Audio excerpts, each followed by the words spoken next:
Hey, welcome back to the Nerdrotic Podcast. My name is Gary Buechler. I am live in San Francisco, California, and I come to you from nerdrotic.com. And tonight I have two co-hosts. Yay! Down in San Diego, I got Dennis Bithoulkas, and down in LA, I have Jon Reed. What's up, man?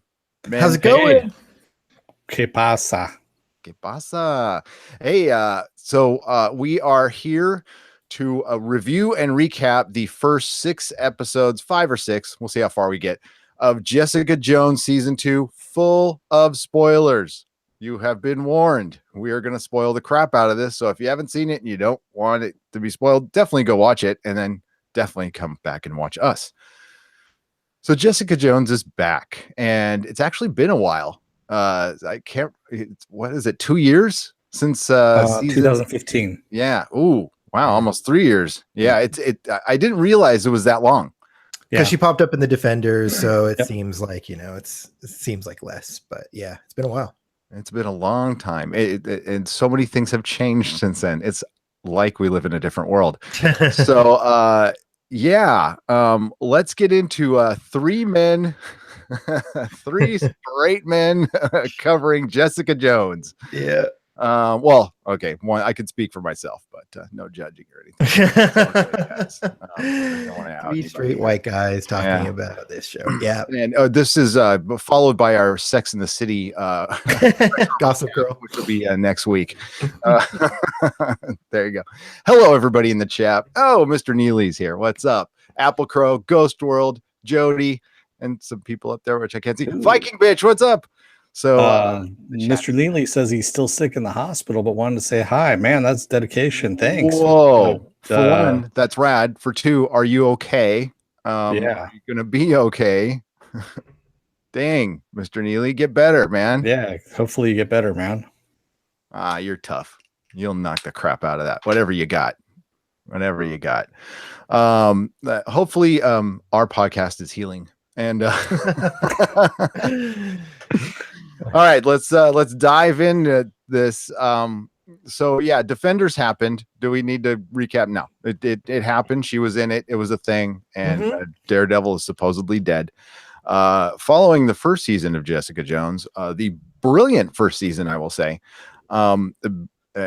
partially because they had the best villain. I mean, it's arguable, but would you guys agree best villain in the Marvel? I mean, look, D'Onofrio was great. Right. And Tenet, I liked Tenet better personally, but I think you could make an argument that, it's between D'Onofrio as Kingpin and Tenet as Kilgrave. But the biggest thing about this season and the last few Marvel Netflix shows for me is like they've abandoned that magical thing that they created with the early seasons of these shows, where they haven't given us a good villain. Like they've got like the Hand and these like abstract monsters and ideas that people are fighting against in these shows, instead of like this guy who controls people's brains or fucking Kingpin, right? Like, so I feel like the biggest weakness that I'm seeing as these shows start to come out is if they don't have that foil against our hero with some sort of really imposing badass villain, the shows just kind of meander aimlessly through the first bunch of episodes. And I felt that way with the Defenders. I felt that way with Iron Fist for sure. I'm feeling that way with Jessica Jones. I would argue that like the second half of both Daredevil and Luke Cage suffered from that a bit. And I don't know, like, I feel like they need to like give us some more in this sandbox to play with. And I don't understand why they're resistant to that. Money. That's the reason why. You could totally tell that the budget was cut. And the first one you could actually really see it in was the Defenders. The Defenders, you could really tell that's where they cut the money on this. And this season as well for Jessica Jones season 2. You could totally tell they cut the budget on it, and that's why we don't see a lot of superpower stuff going on. You beat me to it. That was the answer. No, that's right. I don't care. It's true. It's budget. There's no. I mean, she crushed a chair.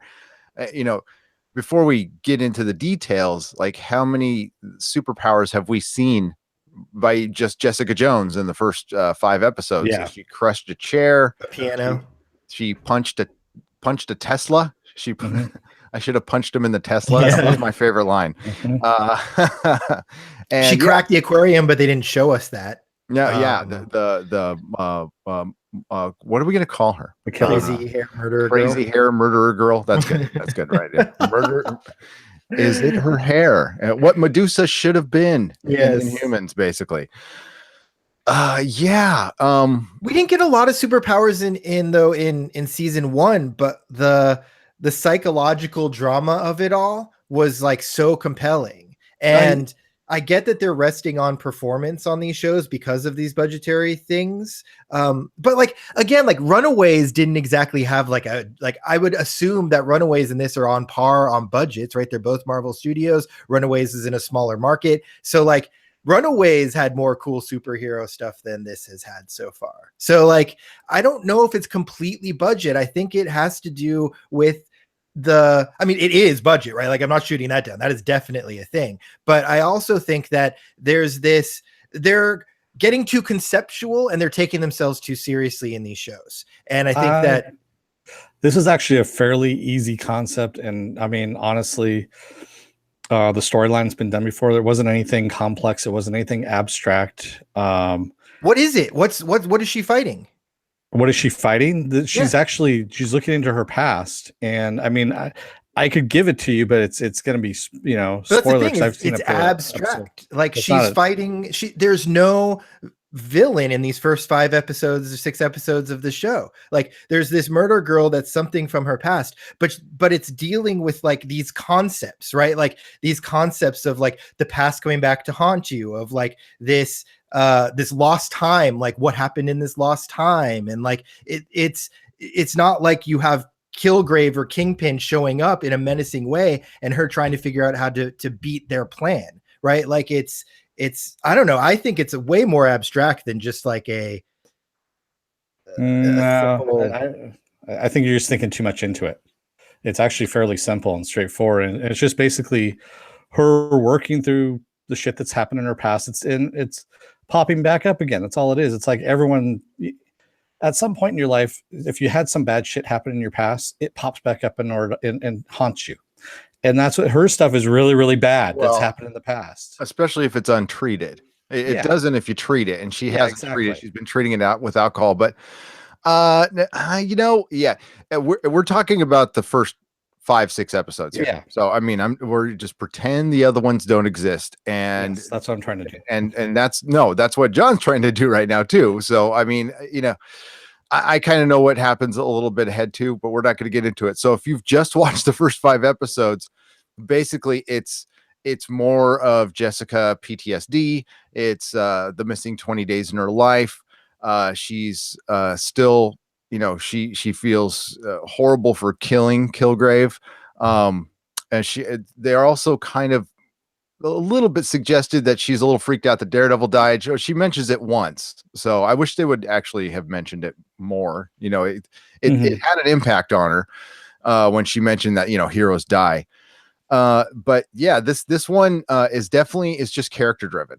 It's character driven, so they're not really fighting a bad guy. And we're not getting people can say, if you've read Jessica Jones, there is bad guys. There is bad guys. It's a superhero story with not a lot of superhero stuff. She doesn't do her powers a lot. It is a lot of relationship stuff, especially with the Luke Cage stuff later, and then when she shows up in the Avengers books. She definitely plays her part, but this is supposed to be a story outside of superpowers. But still, if you're drawing in the superhero crowd, this is what you're marketing to, and this is what and that's been a disappointment through the first 5 episodes. This is really tailor-made. If I was from Manhattan, I would love this show. It seems like it's just made. It's like a New York thing that I have never gotten in my life. I've been to New York. It's cool and everything, but not really into the whole New York thing. So that stuff like bores me to tears. that aside, there's been some really good performances, and that's what's been carrying it. That's what made it enjoyable. This is like just through the first 5 episodes. This isn't something I would ever watch again, but it's not like I'm hating watching it because Kristen Ritter's really freaking good, and I don't know her name, but the one who's playing Trish, she's really good too. Actually, she's way better this season, and I didn't. Rachel Taylor. Yeah, so a lot of people hated her from the first season. I didn't. I thought, I love Hellcat, so that's. I love Hogarth. I love Malcolm. Yeah. I love the mom, the crazy, like Trisha's crazy mom. Like I agree. Like performance has never been a problem with any of these shows. It's like that comic book that's like either has like really great art, but the story is kind of meh, or like the story is really good, but the artwork isn't great. Like the performances are fantastic, but I've just felt like these first 5 or 6 episodes, like I don't even really know what the point of what's going on is. Like it's a struggle, like really for me to like pinpoint like the direction of like why anything is happening the way it's happening right now, or like 20 days are missing after an accident where she got superpowers during that 20 days. What do you think was happening? Like they were experimenting on you and giving you powers. Like it's not some great mystery. So like they're raising these like big questions that are like, yeah, like sure, that's great. So what is this leading toward? And that's where I'm struggling early. The whole thing is were they making these powers for good or were they doing it for bad? There's your direction, if you will. That's what she's trying to find out. Well, and it really seems like they're dealing with just shades of gray. Yeah. Right. Like, it wasn't night. Well, I know I can't say too much, but let's just say shades of gray. Okay. So, everybody's got good intentions. That's what it seems like, right? Is like they're trying to develop these things, and there are these side effects of like extreme anger or like the superpowers themselves or whatever. And that's the way it's been explained early on. And so like going further, like I don't understand as a viewer, like what's the motivation? And I guess it's just like working through her own stuff. But like at this point, I'm looking at it like, what's the motivation for like digging further into these motivations? Why aren't you like, why I guess I don't understand like how this all kind of started as like this mystery where Trish was looking into this stuff. It did seem so divorced from everything we'd seen before. And so then as they're exploring it through the first 5 or 6 episodes, it was just kind of like out of nowhere, like it was strange that like this is what they're doing right now in this time and space. Well, no, they kind of mentioned it in the first season as well, as she didn't know exactly where her powers came from. She just woke up in the hospital and had them and always wondered about it and wondered if there's any more people like her. And that's when Trish was starting to look into things. And you got the mention of IGH in the first season. Mm-hmm. And that's where they were carrying over because it was something that they didn't explore in the first season. So it was a natural holdover to the second season. That's what they hung the majority of the season on. It was on IGH. Yeah. And that was 3 years ago. And you got to remember that this, so either way, they went ahead with this. This is what they're doing. And what they've decided to do. And what I will agree with John is they're getting weird with their villains. I have theories about that. I don't know. I think they didn't want to tell. Well, they didn't want to tell a good guy, bad guy story. They just think they're like, oh, and maybe that's not right for this. It's very much like a Bendis comic. It's a lot of people talking in rooms. It's a lot of people talking in rooms. Really the biggest complaint about him is, which doesn't play well in a comic book a lot of times. But that was a really great analogy with the good writing, bad art. That's kind of what this does feel like. Again, I don't know. I don't know. I can't put my finger on it. I don't hate it. I definitely don't hate it, but it's not like it's not that great either. It's just bland, I guess. But it's still the performances are interesting, but the story is not grabbing. The mystery. Jessica's supposed to be a PI, and there's supposed to be this big mystery. And once a certain person shows up, which we'll get to, I kind of sussed out what was going on. And so let's get in. Okay, get in the first episode real quick. everybody's a good actor in this except for the soup. I'm not buying the guy playing the superintendent. Oh, the That super. is like okay. So He gets better. He's trying to he is super wooden, but the whole like I mean, Jessica picking a guy like this, totally get it. But like let's just go with his argument now. He's in a custody battle for his kid. So but he's making fake IDs. So and he'll do anything for his kid, and he's been out of prison for 6 months. I don't think he should be have custody of the kid. That's just me throwing it out there as a dad. Again, they never could just make a good dad. They just can't do it in Hollywood, you're not can they? very sympathetic male figures on this specific show. I don't think all around. I just a good dad in Hollywood is that'd be like finding a unicorn. In a TV show. Well, it's a Disney production. Come on, all good dads are dead dads. You got to remember. There you go. Well, yeah. Kill Luke Skywalker. Everyone's an orphan. Yeah.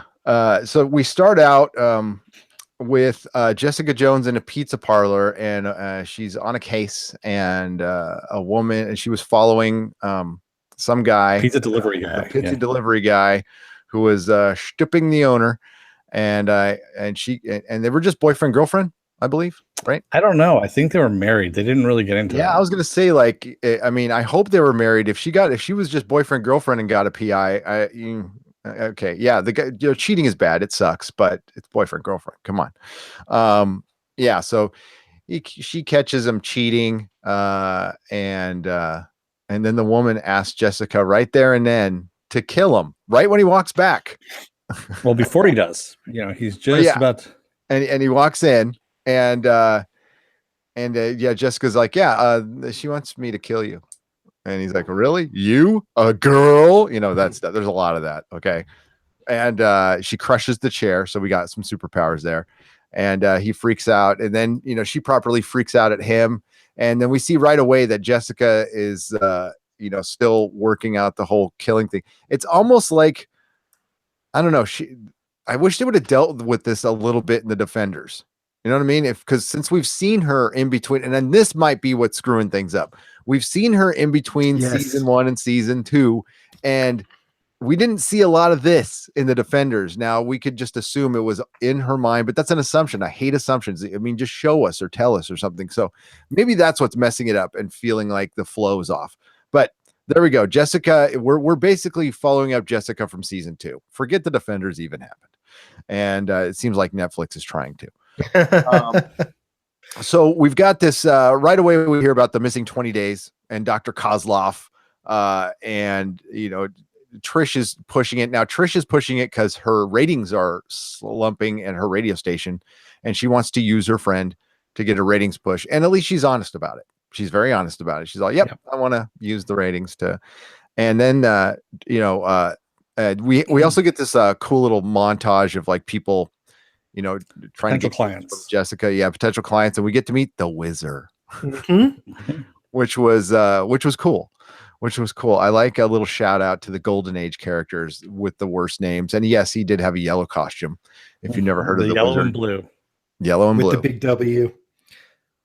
With like little lines through it. He was in the Invaders. They did when they redid the Invaders in the 70s. He was in that. I think that's my favorite thing about the show so far was meeting Wizard and seeing him zoom around and well, I love how they play it off like he's crazy at first, and then you get to see his powers, and his powers are fear-based. Fight or flight. And so we also get a little bit of I guess you could say a holdover too, because we never did resolve in season 1 with Hogarth and Jessica. Remember, they were kind of at each other's throats at that point, and basically Hogarth said she was going to take Jessica down and destroy her business and all that kind of stuff. So we actually get a nice little bookend on that one, or not bookend, I guess, continuation of it with Price Chang coming over. He's a private investigator, and he is actually trying to buy out Jessica's alias investigations. He wants to absorb her. And she just says, get the hell out of here, before I do something that you're not going to like. And she ends up, of course, following him and trying to find dirt on him, and there's no dirt to be found. And this actually I thought was a little more interesting. See, in the beginning too, also with the pizza restaurant thing, is we had the pizza restaurant owner, the woman, saying, "Well, you're one of those vigilantes, right? One of those superpowered people. You're the one who saved us, saved New York."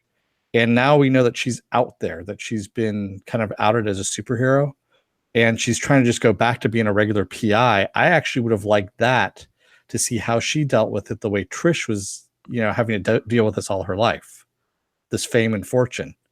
And instead, after the first episode, they kind of dropped that.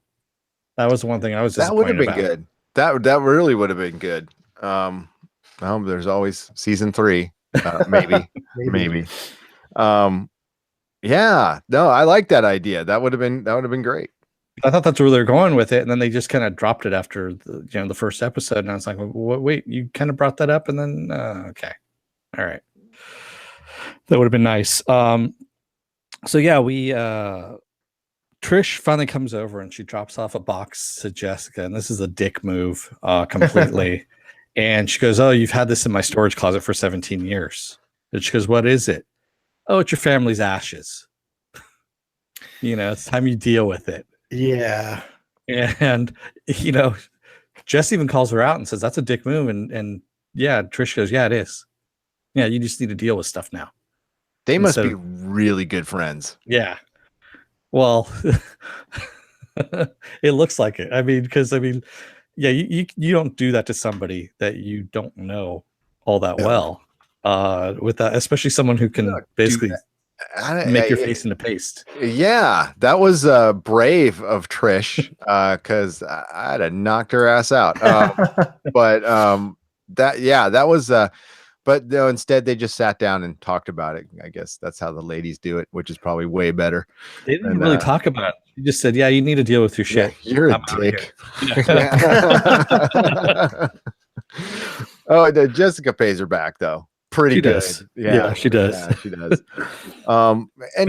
Yeah, that's another thing that's enjoyable before you get started is like the one-liners are kind of on this one. They're a little better than they were in season 1, and Trish is you could see where they're going with her character, which it got me excited. I don't know how it totally pans out at the end, but we definitely see something coming. We see the beginnings of Hellcat.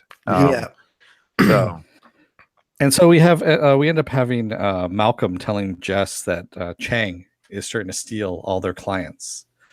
And Jess, of course, gets pissed off, goes over there. Well, first she looks up online and remembers that he was helping some guy when she was looking at through the camera, some stars, and she saw that his dog was missing. And she comes over to Chang's office with the dog, gives the guy her dog, and he goes, "Wait, I thought my ex-wife stole this during the custody battle," and he said you couldn't get it back. And she goes, "Oh, I just walked in and took him." And he goes, "Well, wait a minute, you can't do that." And she goes, "Why not? She stole him from him. I can just walk in and steal it back," kind of thing. And steals his client, a big client, which pisses off Chang. And Chang just starts going into personal stuff with her, which is a bad move. And also getting a little physical with her. Again, another bad move, because this guy's an ex-Marine and, seen combat and all this kind of stuff. And he knows that she's superpowered and still thinks he can take her. And yeah, she holds, she basically almost kills him. She was going to, and then she snaps out of it. Well, he baited her. Yeah. He was trying to get his ass kicked, and Succeeded. He won that battle. Yeah, he won that battle. I don't know how much he won, but he won it. But of course she snapped out of it and walks out of there and is just screwed. That's screwed. She's dumb. She's dumb for that. That's why we like Jessica though. She's a very flawed character, and this is why we love like Peter Parker. Bad things happen to a lot of the Marvel characters, and it's cool how differently they play how each character deals with their bad stuff. Tony Stark drinks, Captain America is just freaking stoic, and Peter Parker's just good. He's had just as many bad things happen as Jessica Jones. Well, maybe, maybe not the raping part. Okay, we'll give you that. But he lost parents and loved ones, and has always remained good. That's what's cool about Jessica, and that's how Brian Michael Bendis wrote her, is like somebody who is broken, just completely broken, and how she slowly pieces her life back together. That's why the Luke Cage relationship is so important. Exactly. Because it really helps her like feel human again. Now she still remains, and the cool thing is in the comics, at least in the Avengers stuff, she remains Jessica Jones, the smart ass, cynical, but just she's happier. You know what I mean? So it's not as like dire and depressing. Yeah. So I hope they really deal with that this season. Oh yeah, me too. I mean, I like I said, I've got 3 more episodes to go, so we'll find out. We find out that Chang is actually working for Hogarth. So going back to that whole Hogarth and Jessica rivalry, and that's the reason why she had hired Chang to go in and basically take her down, to take apart her business. At this point, we get Robert Coleman, aka the Wizard, coming back with a gun and telling Jessica she really needs to listen to him, and she's trying to talk him down and everything. And then we see his powers, where he just starts whizzing around because he's freaked out when she knocks the gun out of his hand. And he knocks one of the ashes out of her hand and up against the ceiling, and just a shower of ash comes down, which freezes her, of course. Of course, that would happen to anybody. You have your relatives' ashes raining down on top of you. And she chases him outside just in time to see scaffolding fall on top of him and kill him. And this is after he said, somebody's trying to kill me. They've made a monster. They tried to drop an air conditioner on me. Yeah, right. And the first one. And they're like, right. Almost killed my mongoose. Yes. I was thinking that, like, oh, did like some crazy supervillain decide, like, okay, how do I kill a super fast guy? Oh, I'll just start dropping shit on him like Wile E. Coyote. Like, that's his weakness. I know, right? Air conditioners from above. Is that some weird way of the Roadrunner finally getting it? Yeah, exactly. Damn Roadrunner. And so, Jess ends up going and taking a look at Trish's files about her missing days, and sees this IGH link, and she has an address that she goes to go and check out, and it turns out to be an address for something called the Industrial Garment Handlers, or IGH. And she's like, very funny, I get it. And she breaks in and finds out that it actually is a medical facility, and the medical facility that she was held in, that she starts having flashbacks to, that is where she was made, if you will. And did you say something there? No. We also find out in the first episode about what about Hogarth, right? Or is that the second episode? Yes, Hogarth. Yeah. All you see is her going in to go and talk to her doctor, and she'd been putting off going into her doctor, and her doctor kept saying, "You need to come in. You need to come in." And she goes in, and we just see her kind of slump a little bit, and she's kind of devastated by whatever the news is the doctor tells her. Yeah, she said it was just a stupid cramp or hand cramp or something like that. Nah. So you could tell that she was just told she's going to die of something. And this part, man, runs through the whole first 5 episodes. And they, like, about the 5th episode, they kind of tell you like what she wants to do. I mean, I don't quite understand what this. I mean, it's well played and everything by Trinity, but yeah, God, I don't know how necessary it is to be. It ties in. I'll just say that. God, I hope so. And it's pretty fucking brutal. That's all I'm gonna say. Yeah, no, I mean, it seems like I have an idea of where it's going with her. The interesting thing is that, like, again, the performance is really great, but like after what went down in the first season with Hogarth, and then like we see her pop up in the Defenders, right? Like she came in. Well, yeah, in the Daredevil, in Iron Fist for sure, and in the Defenders. And I just like feel like that character that's been weaved into all these stories is the most like different from show to show. Like I was getting the feeling of like she was very, very like on Iron Fist side. Like I felt like she at times she has been a very good ally. But in this show, she just seems way sketchier. Like in both Jessica Jones seasons, she seems the sketchiest on this show. No, she actually follows how she is if you have money and you're a client, she will kiss your ass and tell you exactly what you want to hear, but also take care of all your stuff too. Like Danny Rand. That's what she did for him. She was actually a family friend of the Rands. The Rands actually brought her up, if you will, from her, her law firm up and her. So that's why she felt that she owed him. That's why she was different there, because that was a personal connection. Whereas in Daredevil, it was she actually treated them pretty gruffly because they were a small time little law firm, and she was just wanted to crush them. That's really what she wanted to do. Jessica Jones, she knows Jessica Jones has helped her in the past and is a necessary business expense, if you will, but now is kind of an enemy, but now she needs her again. So she kind of plays that. Yeah, I mean, I get the motivation, but like it's at the same time, we've seen like the Danny Rand stuff came after her decisions led to the murder of her fiance wife, right? Like in Jessica Jones season 1. And we didn't really see any of that carry over to that show. And then when we come back to Jessica Jones season 2, now she seems to be like dealing with her mortality in her relationship to her guilt over the decisions she made that led to that happening. And it seems like there's just like a depth of her psyche that they explore in Jessica Jones that they kind of just gloss over in all of the other shows. And like her I love the character and stuff, but it just seems like the edge is different on the Jessica Jones series than it is on the other ones. Yeah, she's a bad person. Okay. Right. She's very driven. She's driven, but she's not a good person. And she realizes that she's very comfortable in her skin. And all she has, she screw family. I'm a career woman. I have my job. My legacy is all I give a shit about. And they fuck with that and they humble her big time. And again, though, I mean, they kind of did that a little bit too in season 1. Well, quite a bit after her wife died, but yeah, no, she's played really well. I just don't know how important, and again, I'm talking about the first 5 episodes, how important this story is to the overall story.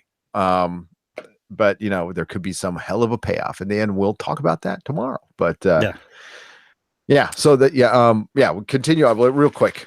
We're gonna have to buzz through some of these episodes, but I'd rather, we'll lightly recap, but we're gonna kind of talk about just what we liked. I thought the first episode was very strong, though. When we got to that end, and you see IGH, and it's this like garment, this front for something. The intrigue there was, I think, at its highest for me in the first 5 episodes. Like my desire to continue on at that point was strong.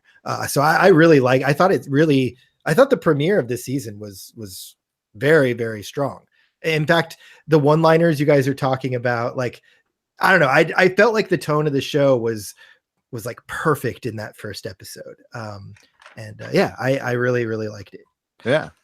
So we had Simpson lurking around too. Yeah, we did have Simpson, kind of going after Trish there. I can't. Her. Could you remind me what happened to him? I can't even remember what happened to him. Did he?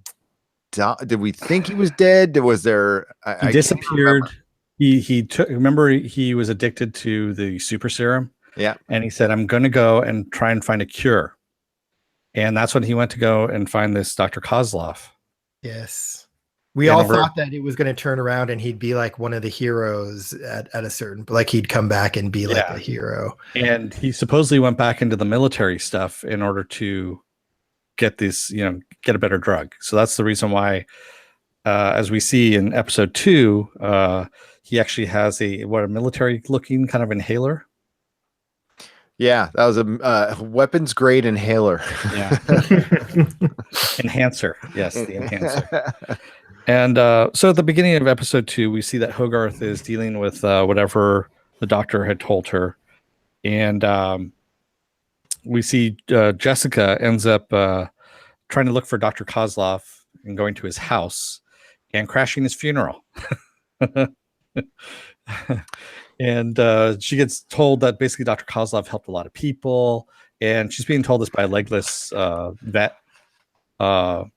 And she doesn't care. She's still going to go and search his house during his funeral, which I found kind of hardcore on that one. Well, yeah. And then she kicks the crap out of somebody in a wheelchair. Yeah. I'm liking the direction of this. Did not see that one coming. Did not see that one coming. Good. And in the meantime, we're seeing Max, or actually Patsy wants to, or not Patsy, excuse me, Trisha, is trying to get her from her mom, is trying to get Max's number, Maximilian, who's an old director of hers. And she wants to talk to him because there's something that she needs from him. And basically what she needs from him is she needs access to the general hospital's records that because he had access to that when he filmed a movie there, so that she can get more records to IGH and Jessica's missing time and find out what happened. He's a big time donor to the hospital. Yes. Yeah. So their biggest donor, apparently. So they want to use him, threatening the hospital with, I won't donate any more money, but I want to know all about this IGH. First, it was just the 20 days, and then it became later on, and I think in episode like 4 or 5, it became, I want to know everything about IGH that the hospital has. Well, yeah, because there was a lot more patients that they found out IGH was handling than just Jessica. So we end up finding out that Maximilian, here we go. Well, basically, what he did was he used his casting couch in order to have sex with Trisha when she was 15 years old, and so she enlists the help of Malcolm to record this confession, if you will, on a phone, so that she can blackmail him to use his clout in order to get into General Hospital to get these IGH records.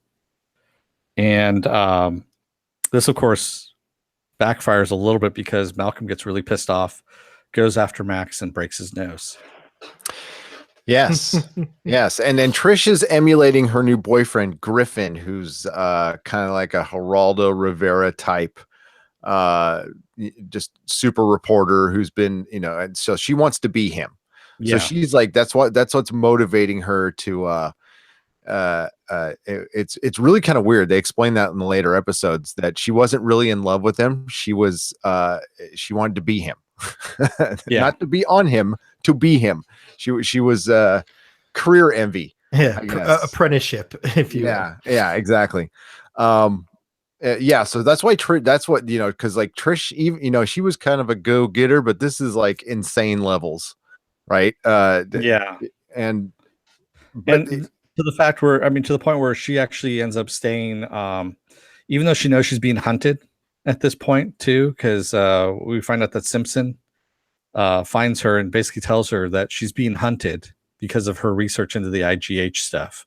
Mm-hmm. And she still wants to go and find this thing that's trying to hunt people down. He says, people have already died. He goes, I'm trying to protect you. And Jessica, of course, finds out that Trish is at the movie set, and she goes and hunts them down and sees that Trish doesn't need any help. She's got Simpson tied up and shot him in the leg. And and she has his inhaler and everything. And we find out that whatever's trying to kill people is there at the movie studio or the set, and it's shut off all the lights and basically hunting them. So Jessica ends up untying Simpson, gives him his gun, and says, "Go for it. We're going to take off. You go over there and die. We're going to take off." Yeah, and he just ends up getting his skull. He gets his head turned way around. Yeah. And we get some really weird sets for superhero stuff, like aquariums and movie sets. They're flipping the script on this one a little bit. It's weird. Yeah, it's a little bit weird. And of course, Simpson gets killed, and then Trish, takes his inhaler and decides to try it out for herself because that's what you do. Something that you don't know what's inside of it, and is making some guy kind of weird. And there are some types of people, me included, who maybe would consider something of that nature. She was a recovering addict, so hell yeah, she would do that. She's all, "Ooh, what's in there? I've never tried that before." Yeah, that guy What does seems this to button enjoy do? it. Yeah. So I that's have pretty to much. say, the relationship that I'm enjoying the most early on is the Malcolm Trish relationship that's being created in this season. It's something we didn't get any really of in the first season, and seeing them together, I think, is interesting because they're kind of like the moral center for Jessica, right? At times, Trish obviously has gone off the rails, but like they're they're kind of the ones that rein her in, or at least try to from time to time. And seeing them together, but unable to like join forces effectively in that idea I think is really interesting. See, I don't know. I see Malcolm as the innocent in all of this. I mean, he screwed up. He became an addict. He admits this, and he's trying to pull his life back together, and he's picked the worst people to surround himself with. Yeah. Really the worst people. But he's not known for good judgment. No, he isn't known for good judgment. Yeah, true. I know this, but that's not a good. And what John was saying is like Jessica. Yeah, how fucked is Jessica that the people who rein her in are these two people? Yeah. Oh, and so like for Malcolm, it's interesting because like you're right, but at the same time, like he didn't just take this job because he wants to be some PI. He took this job because he sees Jessica as like this person who can do these great things, who's bogged down in all this stuff, and he wants to like be there in some way. Like that's how I read it. Yeah. Also somebody who like she's a celeb, even though she doesn't want to be a celeb, she's a superhero. So yeah, I mean, he's nice, but he's a hanger on a little bit. Yeah. Yeah. So, they and celebs and soups have that. Has there been a comic book on superhero groupies? Oh yeah, it's called Sidekicks. Yeah, sorry. Yeah, let's motor on through though, because we got. I think I'm episode 3 now here. I mean, I'd love to be here all night, but yeah, I'm on episode 3 here, so I'm motoring along. So Jessica has, they have Simpson's body, and Jessica takes Trish out to the beach where her and her family used to go and vacation. Really lonely little beach out there, and where she's contemplated committing suicide because she knows no one would ever find the body, and she goes, "That's a perfect place to dump Simpson's body because no one will ever find it out there." And she tells Trish all of this, which is really kind of nice there. And Trish says, "Well, why don't we try some hypnotic regression for you to see if we can recover any of those memories?" And that's where we get another Easter egg. Dr. Maynard Tybalt, aka the Ringmaster. So that was the Ringmaster. It was the Ringmaster. They're interesting. I didn't their Easter egg, which I don't know. We'll go on the next one. We'll dig into the Easter eggs more. I'll have more time.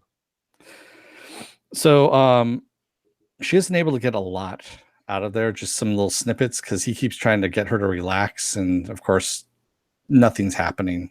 So that was kind of just like a little bit of we could have done without that, to tell you the truth. That whole there's a lot of things we could have done without like 3 of these episodes, to be honest with you, but that's just me. And so we find out from Foggy that the partners are trying to push out Hogarth because of a medical rider clause in her contract that as a pre-existing condition, she can either be bought out or fired. So they're trying to buy her out, and she's not going to have it because she started the company. So they're going to fire her. Basically, they're going to, take her down. And Foggy says he wants to help her, and she's like, "Who are you? Are we friends now?" kind of thing. She just basically cuts him down, and he's like, "All right, I'm out. See ya." And well, he says you're going to need people, with what you have. She's like, "Let me be the first to try, not to need people." This is a common theme throughout this entire season of people trying to push away other people that they need. It's not just misanthrope. Yeah. And it's all our, Hogarth, Jessica, Trish, Malcolm, even to some extent, Oscar, the super, and just all these people are actually pushing people aside, in order to keep them at a distance so that they don't get hurt themselves. Yes, it is a theme, but and it's a good theme for the Sex in the City. Yeah. But I don't know about a superhero show. And it's a good side theme, okay, in a superhero show. I'll give you that. And I'm interested to hear what you guys think out there, but I don't know. I mean, hey, listen, this is three dudes reviewing Jessica Jones. Not too sure this season 1 was, I think, made for everybody. I don't know if season 2 was made for everybody. It doesn't mean it's not good. It's just, I'll use I statements like we say in the program. It's not to my personal taste. Okay. So it's been somewhat enjoyable, but again, I would not watch this again. Please don't make me. But I don't know. I don't know. We're still not finding out who a bad guy is at this point. We hear rumors. Yeah. So Jess finds out that the super is trying to evict her. And so she has Malcolm get on that to try and stop that stuff. And this is where she uses Malcolm. It's just kind of evil. She knows that the building owner is gay. And so she sends, of course, the pretty boy to go and talk to him trying to seduce him with using Malcolm, and doesn't tell Malcolm anything about this at all. So she just straight up uses him to do this. And it's wrong, completely wrong. And so we get this, it doesn't work. As well. Yeah, that's it the doesn't worst part work. about it. If it would have worked, I mean, you would have had some justifications. Don't knock it. It worked, but it didn't even work. And then Malcolm comes back and says, "You objectified me." It's like, oh, that's a running theme right there. Yeah. Sorry. So we end up having Jessica going back to IGH, the facility, because she had a dream about it, and she sees a freshly painted door that had a name on it, and she ends up getting the Dr. Leslie Hansen name. And so they are such a soap opera name. Yes, it is. So she takes Trish with her, of course, and they're going to go and see where Dr. Leslie Hansen, where she's living at, because they found an address. And actually, this is a really good line. I like this when they're talking about Griffin and how Griffin's actually a good guy. She couldn't find any dirt on him at all. And she says to Trish, "You have often needed protection from your own vagina." Yes. I like what she said. She's oh man, he's such a nice guy. He must have some massive porn collection or something like that. Yeah. What about a comic collection? Is that bad? Well, that's porn in a different way, different form. Yeah. So they end up finding Dr. Hansen's apartment. Maybe to you. Hey, I read them. Okay, that's as far as it goes, buddy. But my action figures, that's a different story. Yeah, you can tell. There's a reason why those things are stuck to the wall. Yeah. It's like magic. Yeah. They just don't defy gravity on their own. There we are in the gutter. Yep. And back to our story. Yes. Right back at home. Wow. So we find out that Dr. Hansen is moving out of her apartment that she had left actually last week, and had brought something down to the basement. So they go down there and they smell something that smells bad. They open up the furnace, the incinerator, and find a human skull, which they bring over to the morgue to go and get identified. That was a pretty funny scene when they're messing around with the head, and I'm not touching it. I'm not going to touch it. Yeah. When they go out and interact with normal vendors and people in this world, right? They're going to wig shops and the morgue, and those are the fun, the most fun scenes that they have on the show for sure. No, it feels like a good Magnum PI or something, like some 80s procedural cop drama. It does. It's playing out like a really high budget, Murder She Wrote or something like that. Yeah, it really is. Those though all take place in one episode, and they've strung out something that you would see in one or two episodes of a show into 5 or 6 so far. I don't know. I think there's some tropes in this, yes, but for the majority of it, the overall arcing story, no, I don't think it was 1 or 2 episodes. It'd be really too rushed. So we have where was I here? They go over to the morgue. They try and get they trick the morgue guy into getting the skull ID'd. And we end up having Dr. Leslie Hansen. Trish calls her out on the air and says, "Hey, we're trying to do a story. If anyone knows her, give me a call. And we want to have a talk." And of course, Dr. Leslie Hansen calls her and says, "Hey, I want to arrange a meeting." And Jess does one of the worst things back to this is payback for the ashes. Is she's like, "You're not going." She goes, "I'm going to go." She goes, meet me alone. No, that's not going to happen. You're not going there. So Trish says, "There's nothing you can do to stop me." So Jess picks up her phone and says, "Hey, TMZ, Griffin and Trish are breaking up. I think you should know," and sends it out. And she goes, "What the hell did you just do?" And all of a sudden her phone just starts ringing incessantly. And she knows that Trish can't leave the apartment now because paparazzi are going to be descending on her apartment building like flies on shit.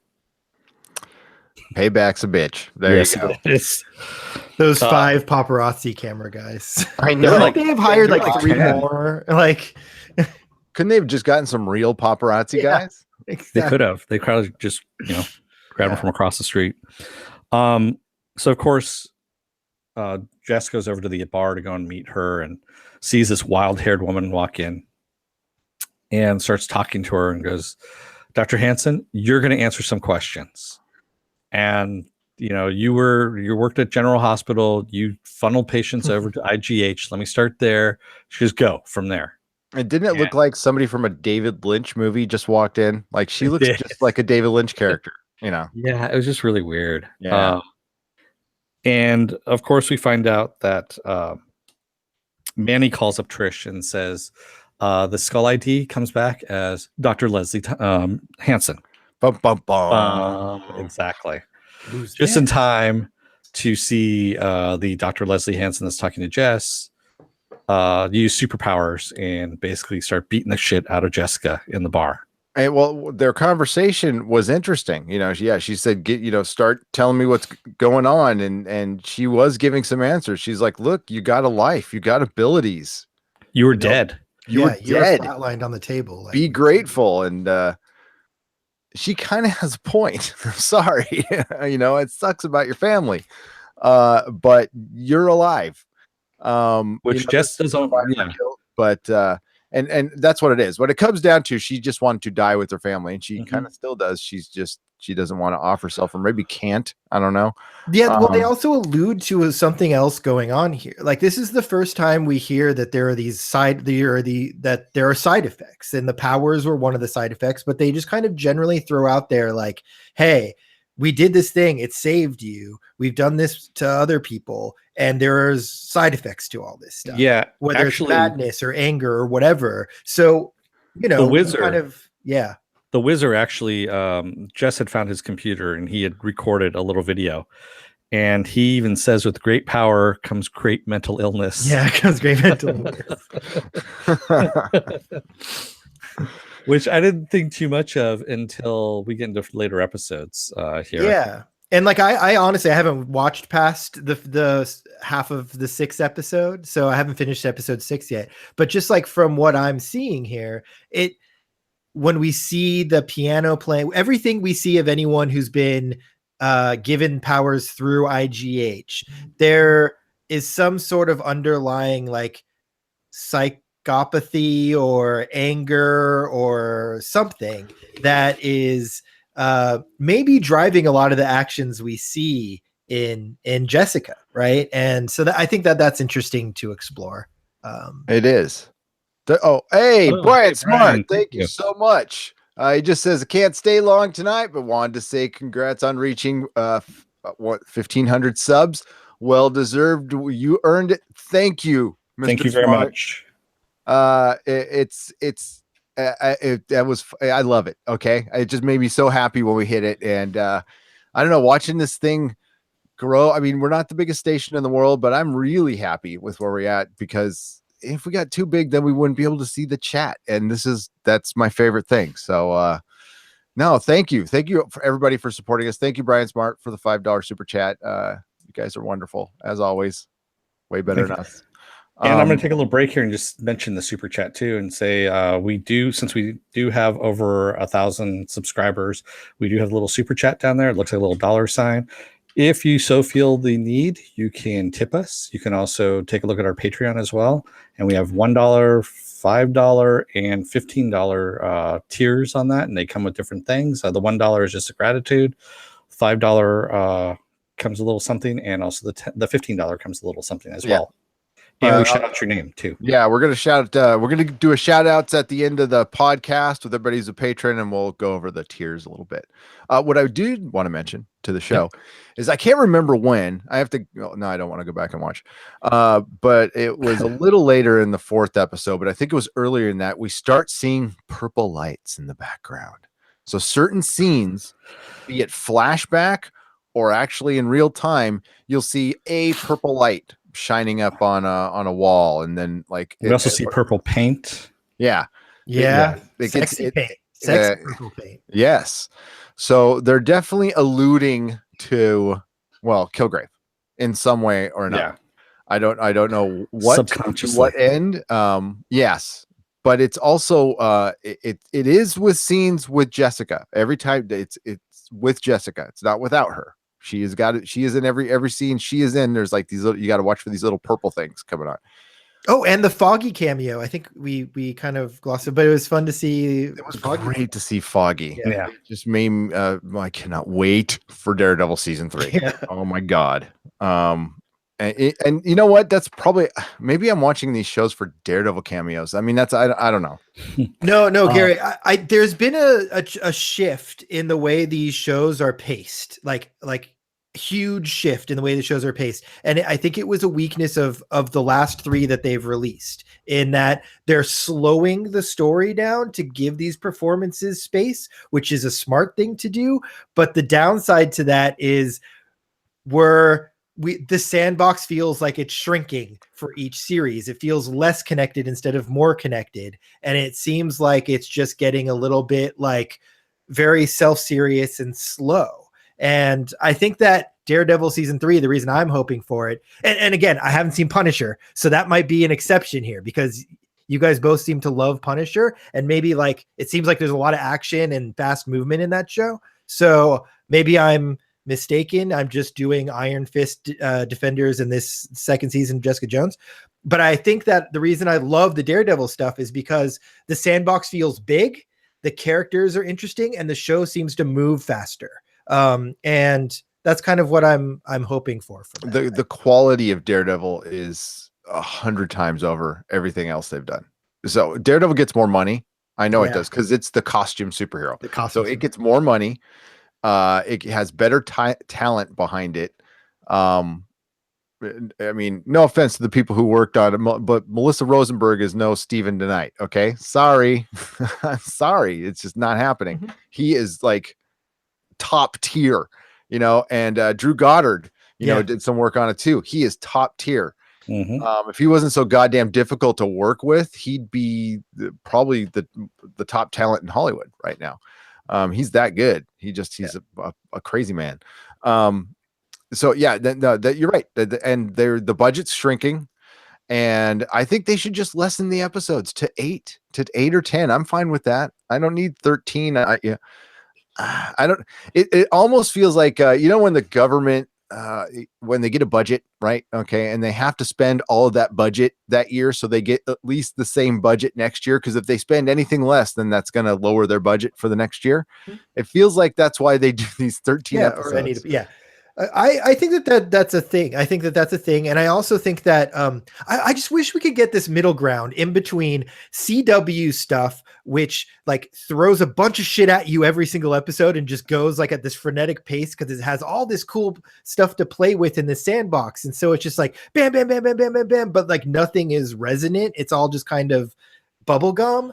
And then like this stuff, which is like, here's one story or 2 stories over 13 episodes, making the sandbox feel very, very small and limited. I wish that there were a middle ground, and maybe there is. Like Legion is probably close to that middle ground, right? Of like giving some weight to the storytelling, but also like bringing in a lot of stuff as it goes along.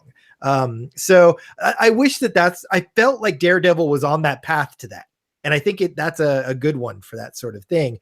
But yeah, these first few episodes of Jessica Jones, or the first half of the season, it felt very contained and very like measured. Maybe that's good or bad. I don't know. I'm going to go back to blaming Jeff Loeb. I am. He's the president of Marvel TV now, and it is AB Studios who produce these shows. This is like, it's on Netflix, but they're not paying for this shit. Because we just watched Altered Carbon, which Netflix paid for, and that was beautiful. I mean, the effects were amazing, and that show, flaws and all, was a fun ride. That was a fun thing to watch. Yep. And it looked amazing. There was tons. I mean, they oh my god, that cost more than a summer blockbuster. I guarantee you the how good that show looked. Yeah. So it's ABC Studios. Yeah. It's Disney. Sorry. Yeah, they're pulling back. They're pulling back money, and like I said, budget. So we have at the end there the killer taking off from the bar and bumping into both Trish and Malcolm, injuring Malcolm's shoulder. And the paparazzi, one paparazzi had been following them because they distract the paparazzi outside there. And he starts snapping pictures just as Jess runs out, and she grabs his camera, and he's gotten a picture of the killer. Yep. So that's where they're going to go to from here. So in the beginning of episode 4, which we're starting off on here, Jess is in anger management, which I really wanted to see more of this. Yeah, I thought we were gonna like get some more scenes than just one. Yeah, that's so funny you say that, because during that scene I was like, hasn't this trope been played out a little bit at this point? Like, this didn't really do anything. Not with the superhero, or has it been done with it? It probably has been done with the superhero. Yeah, never mind. Oh yeah, Punisher. Sorry, it was dealt with in Punisher. How could I forget? It was actually funnier this time around because she was just, he goes, well, tell us, maybe you'll feel better if you do this and you tell us. And she basically starts saying everything that's happened to her as she's bouncing that ball and just getting more and more. And everyone's looking very uncomfortable because, all the crap that's happening to her, everyone's like, oh, I really don't have any bad stuff happening to me in comparison to her. And she finally, it's not about comparison. No, it's not about comparison. It's about the fact that she had the superpower and she blew the ball through the wall, and they're like, okay, we'll sign your card, get the fuck out of here, you're crazy. And then we find dangerous. The Jessica Jones diet, which is Slim Jims and whiskey. Yeah, there you go. Did that make you crave a Slim Jim a little bit though? Like, like when she bit into that, I was like, I could go for a Slim Jim. I just heard the Macho Man right there going, oh yeah, snap it to a Slim Jim. This episode brought to you Rest by... in peace. You are missed. Oh yeah. Oh yeah. Love that guy. He was the #1 draft pick of the WWF. Remember that? Do you guys watch wrestling back then when it was good? You guys didn't? God. No, sorry. Whatever. I watch it here and there. Y'all in chat, you know what I'm talking about. WrestleMania, what was it, 2 or 3, when the Macho Man was the #1 draft pick of the WWF. It was awesome when they used to play it on MTV. It did make me thirsty, though. It did make you for whiskey? Nah. For whiskey, yeah. That was, yeah. You guys are off on your own. Have your booze. I am. I'm way ahead of you. So Oscar's kid comes down, Vito, because his ex and him are fighting upstairs in the apartment, and he comes down to Jessica's apartment to fight, to get away from it. And he's asking her all kinds of questions. She's the superhero lady. And he goes, if I fell out this window, would you save me? And he's standing outside of her window, and she's like, what the hell are you doing? And scares him, of course. And he goes back and does fall out the window. And she grabs him by the leg. And of course, the parents come at the wrong time and think that, she's trying to kill him. Yeah. What did they think? That she was like hanging the kid out the window for fun? Like, clearly something happened here. That was so weird to me. Like, if you walk in and you see somebody like trying to pull somebody in through a window, usually you don't jump to like, hey, you're dangling my kid out of a window. Well, they already have bad, conceptions about her anyway, misconceptions about her. And so she's super powered. So of course, yeah, they think that she's trying to kill everybody. But and that plays into later on. There's a couple of sentences that that Jess says, but I'm not. That's like episode 6. I'm not going to say anything about that. Yeah, that was a weird. See, as a parent, I don't know. If I saw it, I would. My shit would be freaking out too much. I don't know what the hell I'd say. Yeah. So Trish shows Jess the video. You'd probably ask some. Hold on. I just have to. You'd probably like ask somebody what happened, right? After I was done having a complete heart attack. Yeah, you'd have like a I'd meltdown. You'd yell at some people, like, but then you would like sit there and be like, okay, what the fuck went down here? Yeah, it'd be like 10 minutes later, I'm all, whew, okay. What the fuck? First of all, I'd be saying that to my kid. I'd be, what the fuck are you doing hanging out of a fucking window? That's where I'd start. Then I'd hit everybody else. But it would be a good 10 minutes of freaking out. Okay. Not much freaks me out, but shit happening to my kids freaks me out. Yeah, kids hanging out of windows should probably freak us all out. Funny to think about. No. So Trish shares with Jess the video with Max about, him sleeping with her when she was 15. And of course, Jess is really pissed off and wants to go and talk to Max. And this is where Jess is being a good friend, in my opinion. Yep. Yeah. She's like, you can't go there. She's all fucking. Did she take a? She said take a cab. Thank God she didn't say take a Uber or Lyft. Well, no, she takes a cab all the time. You never. No, I know, but New York. What we were talking, it's called a callback to a previous podcast. Oh, I know. Thanks for joining us on the Nerdrotic podcast. Where are we at, Mom? It's not Runaways. They don't have it. But no, yeah, I think it's because it's New York, cabs, LA, Lyft. Uber. No, well, remember there was Lyft in Runaways, and then all the other shit we've been watching has been Uber. Like I'm gonna call it Uber, and it's like superheroes calling an Uber. Really? So good. Yeah. Why is it was in the Tick. It was kind of funny. Yeah. Thank you, Esteban. Oh, what was the? I forgot. Thank you, Esteban or Antonio. Thank you. Antonio. Your driver is Antonio. Danger boat. They got to get that advertising money somehow. So while Trish and Jess are out, Price Chang decides to stop by for a visit and tell Malcolm, you know what? He goes, I'll treat you better than Jess will, and I'll train you and everything if you come over to the dark side and come to work with me. I'm starting to think that guy's not on the level. You think? Maybe. I like him though. He played such a nice guy in The Expanse, though. Yeah, he did. No, I like the actor and the character. Oh, he's a great actor. I kind of want more of that. I hope we get a little bit more. He's one of those top tier Canadian actors that you see in all the sci-fi stuff. All the American sci-fi stuff has Canadian actors.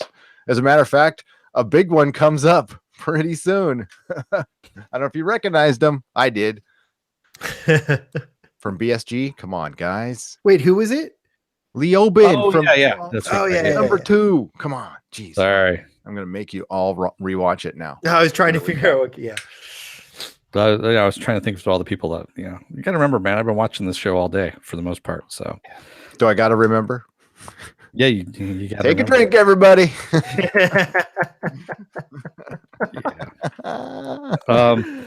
So Christian Jess talked to Max and get the IGH files, and of course Jess decides to use a little bit of persuasion there by punching a hole through his Tesla.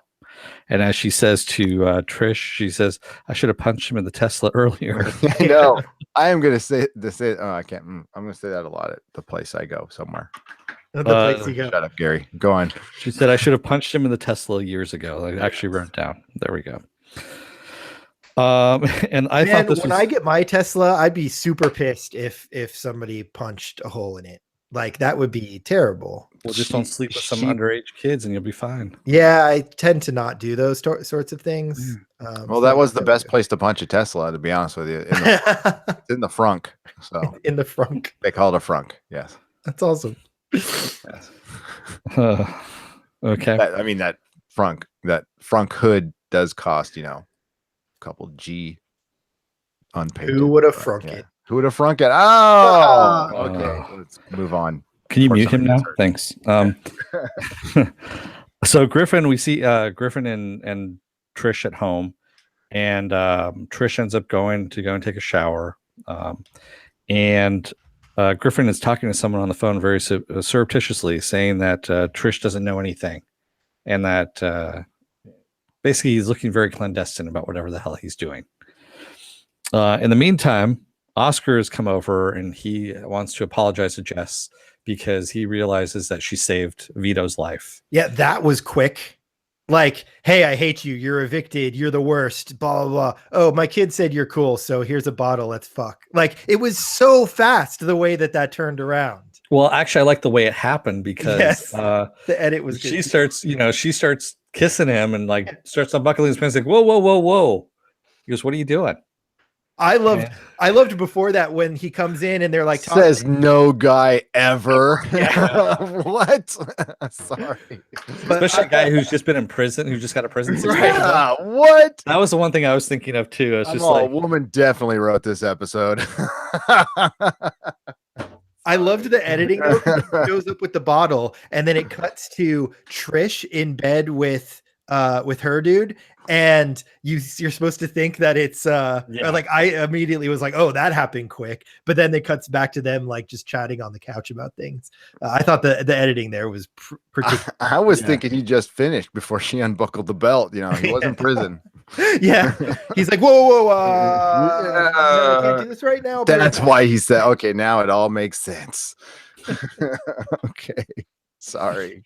I still thought it was pretty funny, but at the same time, yeah, it's completely unbelievable. Yeah. It was funny. Yeah. So Hogarth ends up talking to her doctor and we find out she has ALS. So she has Lou Gehrig's disease and probably has anywhere from 2 years to 8 years to live. And it's going to be a pretty horrible death. And she was talking to her doctor about end of life. She's going to have a 300 batting average. Sorry, bad joke for Lou Gehrig's disease. Wow. Can you put yourself on mute? You get a timeout for like go in the corner and think about what you said. Get loose. Brian Smart wants a super chat back. He does. Luckily he isn't here. Yeah, thank God he left already. Oh God. Please continue. Wow. While I go to hell. Yeah. So yeah, Hogarth is talking about how to end her life, basically. Like brimstone in here. And she's looking at all, legal and illegal ways of doing it. And basically she tells her doctor, what good are you then? If you can't help me, kind of thing. And to go fuck herself is what she basically told I was just like, damn, okay. Did you recognize that doctor, John? She was the lady who got taken to heaven in American Gods. Oh wow! Yeah. No, I did not recognize. Yes, she's the was making the sauce and then climbed up the big wall and was in the big desert where she could choose 3 doors and really talkative and was a really nice Grim Reaper. Yeah. Apple Crow says we only donate to demand refunds.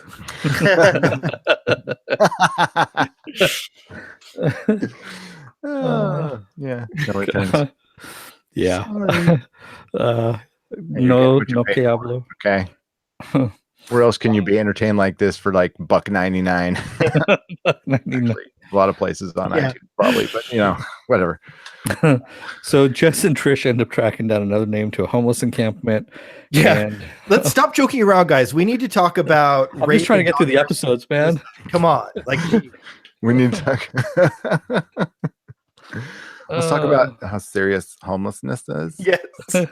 Yeah, when Trish in there, it's like I love how she had to point out to Jessica because she had never seen a homeless encampment before growing up in New York. Yeah, I know, really. They didn't get that way overnight. It's like, thanks, Trish. Yeah. Wow, I'm enlightened. Yeah, Captain Obvious. Freaking what other wise wand you have for Although Trish has brought her modified stun gun with her, and she's also brought along the inhaler. Her weaponized inhaler. Yeah, her weaponized inhaler. Just in case shit goes down. Get fucked up and stun some folks. Me and my asthma are going to fuck you up. So she ends up inhaling the inhaler, and we automatically sees like everything gets brighter in the room. And she's, a little more enhanced. She runs upstairs. Technically, it was a sharpening, not so much a brightening. But yes. Yeah. Well, and you get a 30-second timeout. Yeah, it was the other Instagram. They raised the brightness, but they crushed the blacks a little bit. Is that what you're saying, John? Both of you in the corner now. Warm, All I know vivid is I filter have on totally Instagram. felt that way before. I didn't have superpowers, but I felt like I had them. Yeah. Yeah. Been there. And so Good she ends up bringing times. the weaponized stun gun as well, and knocks out some homeless chick with the stun gun. Which, by the way, the testing of the stun gun, which I kind of glossed over, was probably one of the funniest scenes that I I saw. love that. Mr. Yeah. Neely says Trish's white privilege, white guilt is adorable. LOL. LOL. Yeah, when they practiced the stun on Jessica, I thought Just, she "Come on, was do gonna it." be like, "Fooled you!" Like I didn't actually think that it was real. But then Well, no, the thing I was waiting for was, Trish is like, "I can't do it." And Jess is like, "Come on, do it. Come on, do it." And and Trish's like, "No, I can't do it." I was waiting for Jess to like throw some kind of insult at her, like some personal insult. But no, Trish is like, "Nope, okay." Yeah. It's like, damn, okay. She obviously doesn't really like Jessica all that much. No. At least it wasn't like in the Hangover. In the face. In the face. Oh man. So yeah, so we end up finding out that the homeless woman is Inez and was a nurse at IGS and had actually gotten her back broken by the killer who had escaped and also had shards of glass in there and everything like that. And in the meantime, we see the killer actually we see Jess's apartment getting robbed of all of her materials. So her computer, all the stuff that she had from IGH, all the files and everything like that.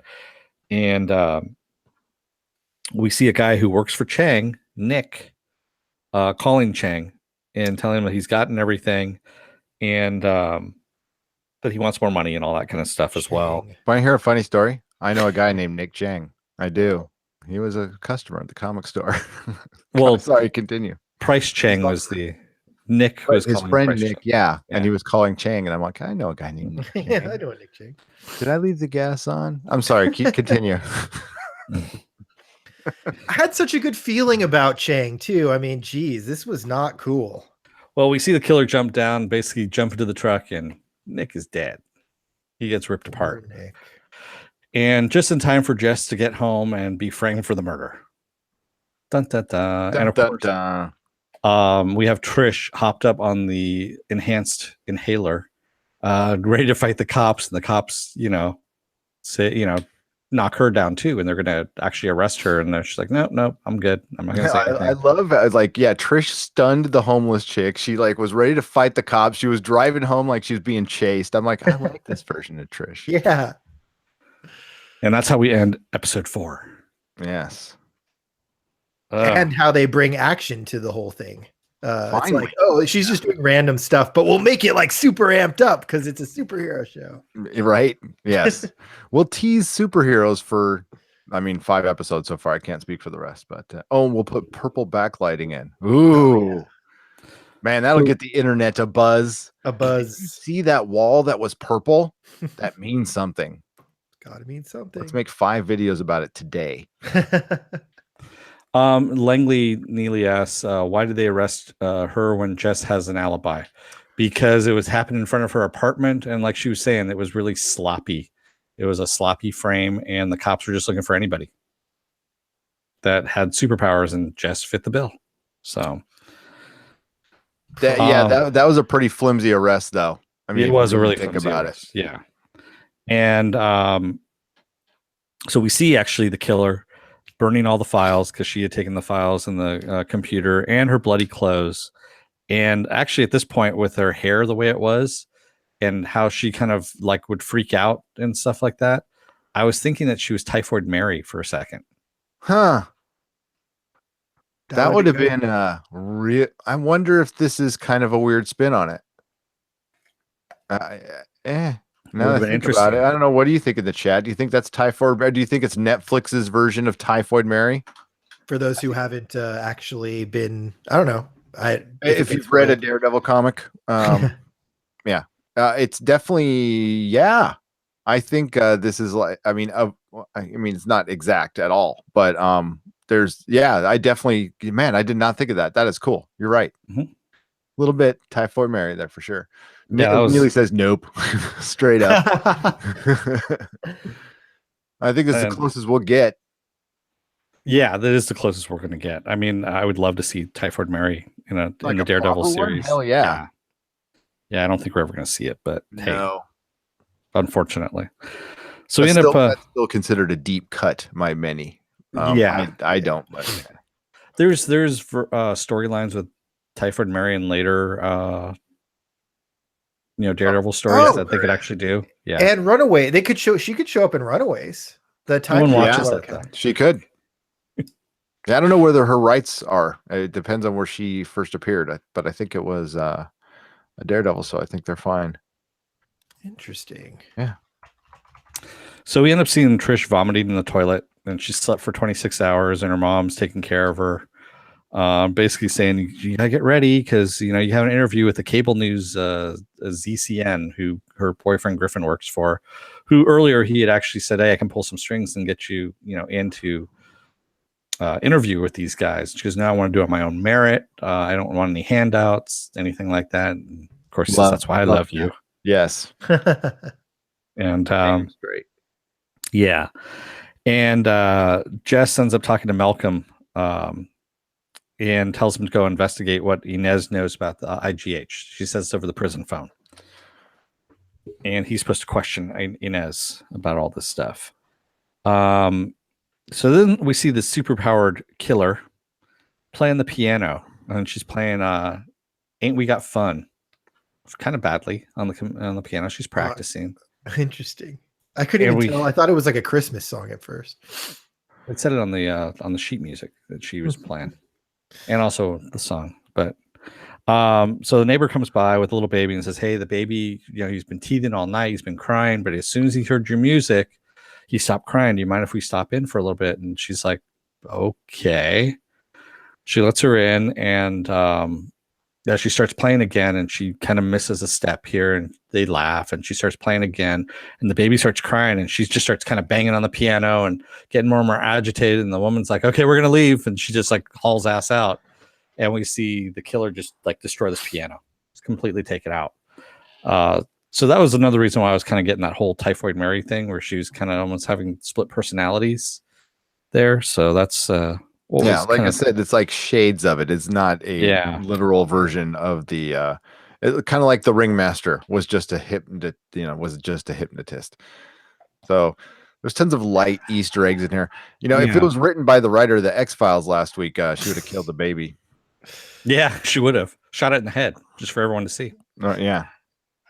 I liked here though how we see like the anger that she had. Like I like the parallels between Jessica and whoever this is, right? Like they've gone through this experience of being modified in some way. They deal with these like extreme like mood swing anger issues, and they're both like super strong. It's like what could have been, right? Like I like the psychological aspect of the difference between these two characters. I just wish that whoever this murder woman is would like, I wish she had a bigger profile in Marvel Comics and in the story, really. Like, I wish she were a bigger character to really show that off. Yeah, sorry, my dogs are making an appearance on the podcast. Yeah, I was hearing a kennel about that. That's all right. Now mom came home, so that was my dogs, everybody. Hi, dogs. There you go. Yeah, they wanted to put their 2 cents in too. They said we need more superhero action. And you know what? The show's going to the dogs. Oh God! Now you're in the corner. Yeah. I figured I had to join in. Style. Go face the wall. I figured I had to join into that one as well. There you go. So Jess ends up at the. Basically, Hogarth tells her, "You know what? You got to give them, what you know, so that you can get out of here." And so Jess tells the cops everything that she knows so far. IGH, the picture of the woman, everything. And they go, "Okay, so you're not the killer," and they let her go because, of course, they don't have any evidence anyway that she's the killer. And one of the cops actually says, "Hey, I was around during the whole Kilgrave incident." And he goes, "I still, because I had nightmares of holding the gun to my head and feeling my own finger on the trigger." And he says, "I don't have those anymore now that you killed him," which was kind of a really cool scene, I thought. Yeah, because everyone's been like, hey, she's dealt with this murder. People look at her a certain way who know about it and like assume things about her. And then this guy's saying, like, hey, you made the right call. And I think that was validation that she needed. Yeah. And also she gets some good advice, I guess you could say, from Hogarth of all people, that if you push people away, that you're basically gonna end up by yourself. And She should talk. I know, that was the whole thing. Yeah. And so that's why she ended up actually, helping the cops, giving the cops the information. She says, "Oh, I'm going to try this new thing where I'm going to actually trust people a little bit and open up and share some stuff." And it seems to be working a little bit for Jess there. And we end up outside the cop station. We see Chang confronting Jess, and he's kind of pissed off that he's getting released because that was his friend Nick from. They were in the war together and all this stuff, and he wants her. Why is she being released? And he goes. She says, "That was a pretty good line. If you were any kind of investigator, you would know that I didn't do it. I wasn't even there." And he didn't care. No, he didn't care. Yeah. And this that whole thing is a little weird. Again, that story of just like she embarrassed him. He's worried about losing clients. So like this guy who's obviously been driven, made it through 2 wars, built up this big PI company, loses his shit because he lost to a girl once. I mean, and his best friend got killed, but like he was losing it before that and doing, shady crap. Maybe he's always been doing it. I don't know, just that story was. It seems like they shoehorned that story in to have this PI face off. And like, I'm sure they'll tie it in to some other things loosely, but it seemed like what they really wanted from that was like, hey, here's these 2 PIs going. Hey. Yeah. Yep. They really should have just ended it after the first episode. Yeah. When we find out that he worked for Hogarth, and that's definitely an 80s TV thing. Remember when the PI, Simon and Simon would have their competing PI. I got here before you, sucker. Simon and Simon. Because they used to say that a lot in the 80s. Sucker. Yeah. In the 70s as well. So Jess ends up going over to Oscar's for forged documents to get into the psych ward because she needs to talk to excuse me, I need to backtrack a little bit there. Malcolm actually takes Inez over to Hogarth's to get Inez he's supposed to take her over there to get Inez to talk about the IGH and she ends up disappearing from his apartment, taking his TV. And he basically says, okay, he goes, you can go and do this on your own. He goes, but we're just going to call you bait at that point. He goes, I can just, pop in your location and just have the killer come and track you. And then we'll just, find you afterwards and find each other that way. Stealing his TV, right? Like she's got she's holding this TV. Yeah. And he even tells her, he goes, you're going to have to go all the way out to this street in order to pawn that thing because no one's going to take it with the serial numbers. He goes, I know because I was a junkie. Yeah, plus it's like a 1080p, like 42 inch. Come on. Jeez. Yeah.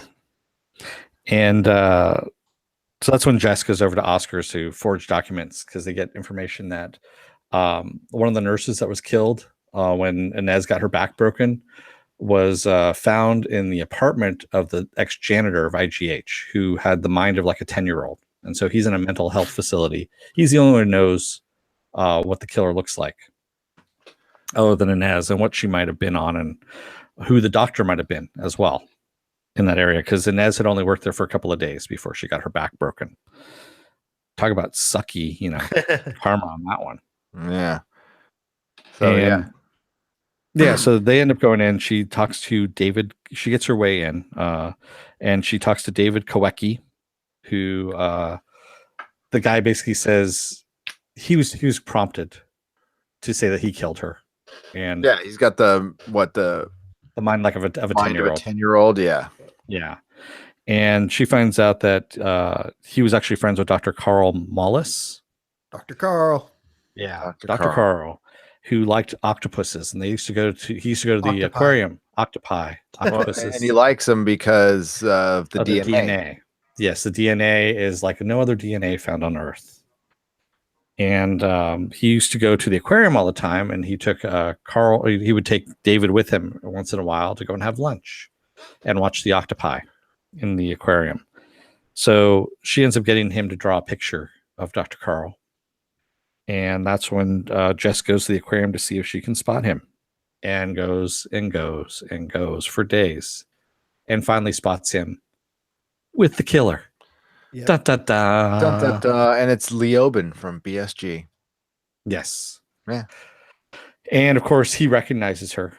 Dr. Carl recognizes her, and the killer cracks one of the aquarium, and they go running out. And that's how we end episode 5. Yeah, and that's where we'll end the recap. So, Yep. yeah, just like again, an action set piece in an aquarium. I wouldn't have thought of that. That's interesting. At least it's not like an abandoned warehouse. Okay, I'll give you that. Which they do a lot of on these shows. Oh God! Remember when Arrow used to do his pull-ups at the top of the warehouse? The My salmon wife, ladders, yeah. yeah, my wife misses that. So yeah, not a lot happened. I mean, there's a lot of like little weaving and detective stuff, but it was okay. We've seen the monster now. We don't know her name. I mean, are you guys like super curious about this? Like, are you intrigued? Like, who is this person? Do you have theories of who this person is? I Not don't think that necessarily it's- at this point. We're not given enough information. No, we're not. We're not. I mean, it's still no, it's not early. It's the 5th episode. You should be kind of running at this point. So the biggest complaint by pretty much everybody is the first few episodes kind of lag. Like I would agree with John. The first episode was really good. And the rest of them have moments of old Jessica Jones.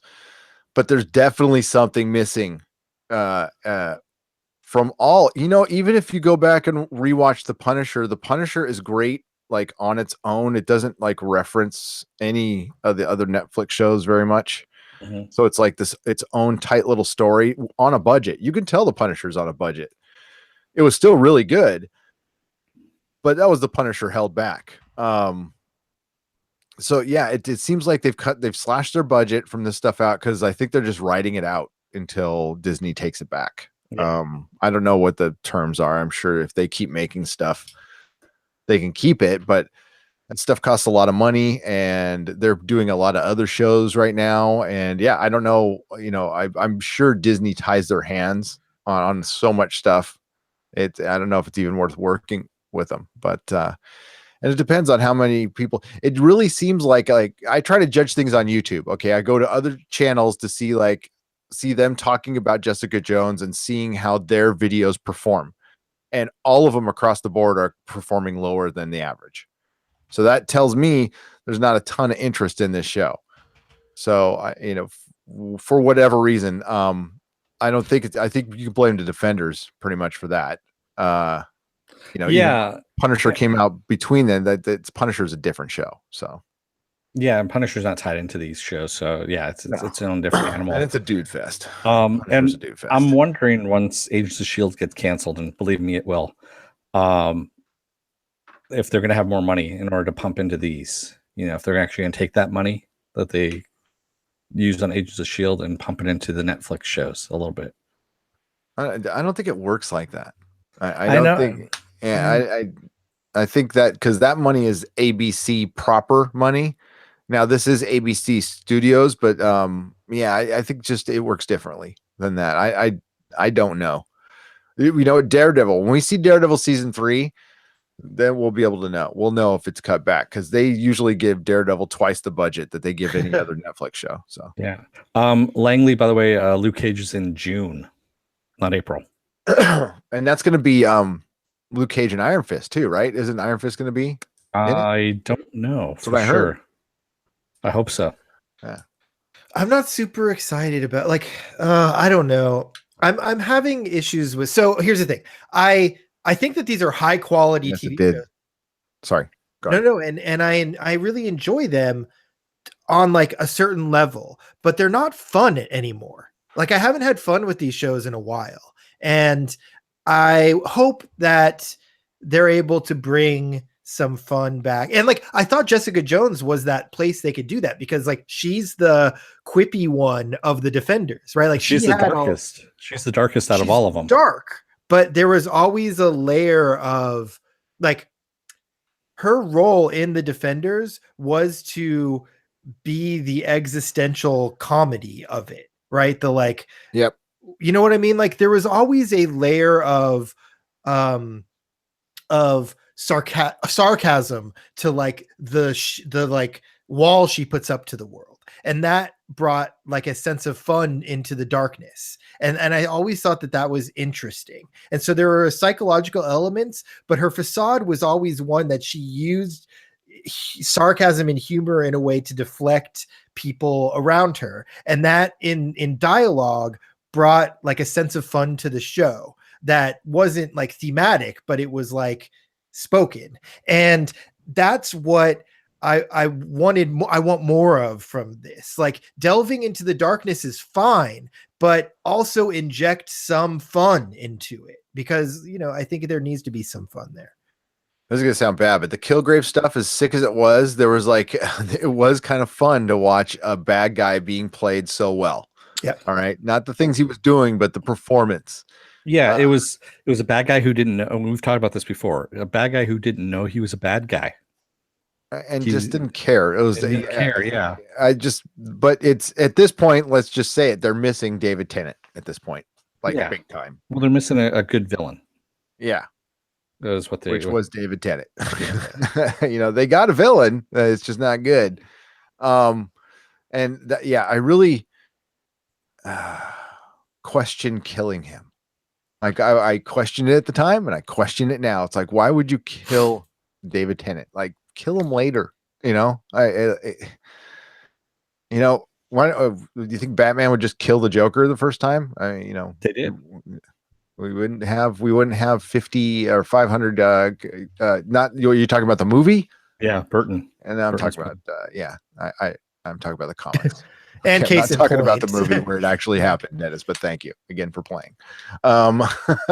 We wouldn't have all these comic books. So I don't know why they did it. Maybe it's contractual. Who knows? Maybe Tennant said he didn't want to do it, but then who knows? He may change his mind at some point. Yeah. Or you can recast it or something. Like there's things you can do there. Not that I'd want them to recast it, but I'm just saying, like, I agree. The character dynamic between Purple Man and Jessica Jones was the most compelling part of season 1. And they haven't found that dynamic yet in season 2, in my opinion. There isn't there isn't a connection between what Jessica's doing and why it's like good and working towards something good, right? And that's I don't know, thing that I'm looking for. Yeah, it may change since I've gone along a little bit further. And Langley, I'm not going to read your comment because yes, it is on the nose, and I agree with you on that. But since I know we're then we don't need to be talking about, because we got a whole other podcast. All I can say is they needed something different. What the chat is pretty much in unison is the writing has gone down. Yeah. That's what I'm seeing from the chat, and I agree with that. Isn't that weird that the writing has gone down, but the performances are staying at the same level? Yeah. That maybe is what's masking it. Like they're doing such a good job that you don't realize that it has. You just get this like feeling, And that's 100%. That's what's going on. Yeah, Viking Bitch says they are missing good writing. As simply as that.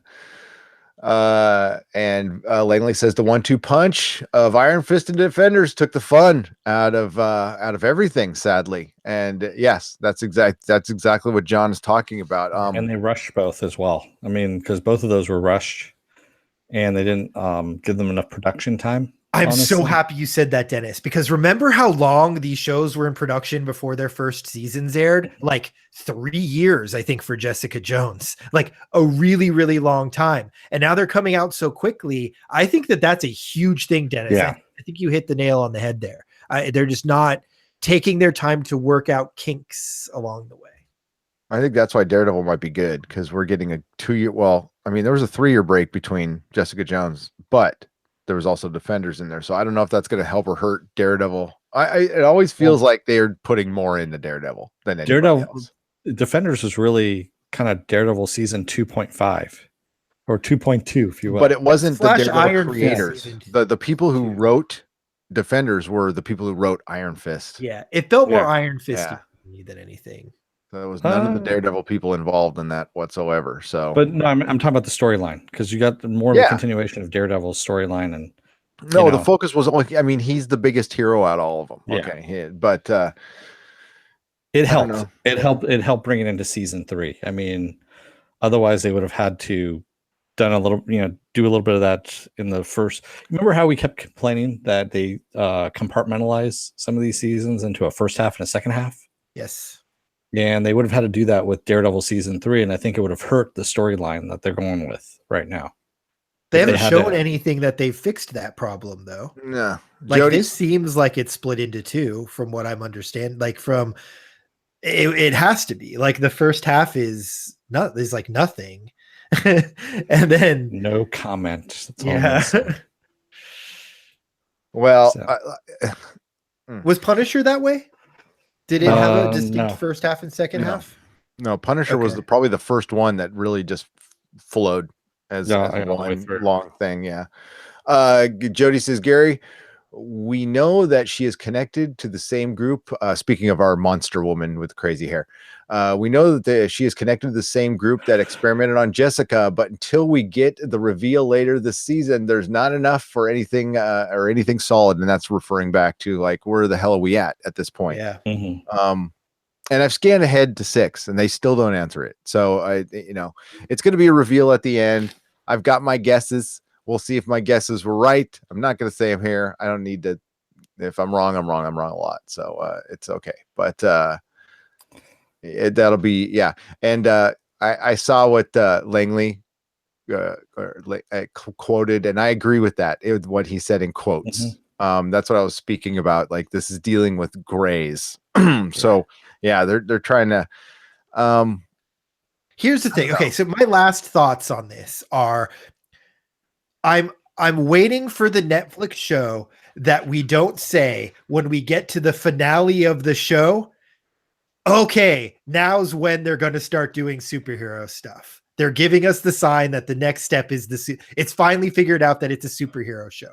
We said that in the last episode of Daredevil season 1, at the last episode of Luke Cage, at the last episode of every single one of these shows except Defenders. We said, okay, it seems like the show now figured out that it's a superhero show. Well, and I'm waiting for the one that's not the case and that it's a superhero show at least most of the way through it and not just in the last episode. On our main podcast, Gary and I had been talking about how the movies, even the Marvel movies, are moving away from costumed characters even.